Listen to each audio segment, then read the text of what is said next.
It can feel good lounging around and doing nothing sometimes. Too good whether it's to avoid work or escape physical activity. We've all had those days, but why are some people way lazier than others? Is there a couch potato gene that causes lazy behavior? Evolution has molded our brains and bodies to respond positively to natural rewards such as food, sex, and even exercise. Weight exercise, yep, the pleasure we experience comes largely from the dopamine system in our brain, which conveys these messages throughout the body, ultimately helping to ensure the survival of our species. For many, the pleasure derived from exercise can become just as addictive as food and sex, but while we're all up for more food and sex, many struggle with the desire for physical activity, even though it's an essential part of human biology. Scientists studying mice have found an interesting genetic connection.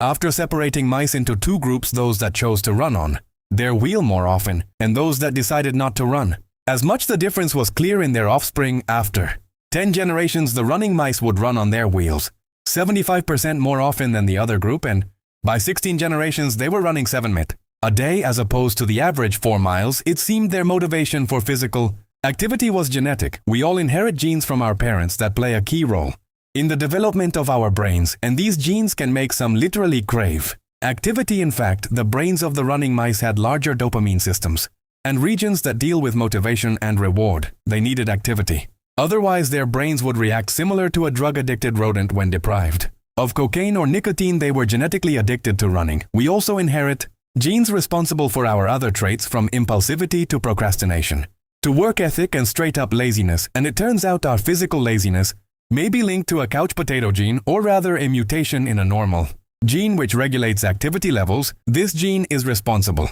for a type of dopamine receptor. Without it, you're more likely to prefer sitting around and simply doing less than those who have the properly functioning gene. So the truth is, your desire for activity may not be entirely up to you, but many environmental factors are also at play, which means you aren't doomed to a life of laziness. Although making a change will be harder, for some knowledge is power.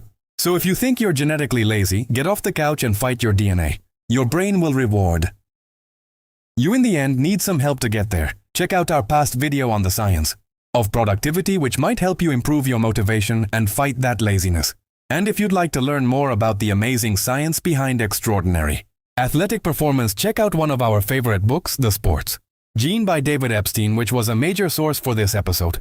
It's a great read, and you can get a copy of it using the link in the description below, and subscribe for more weekly science videos.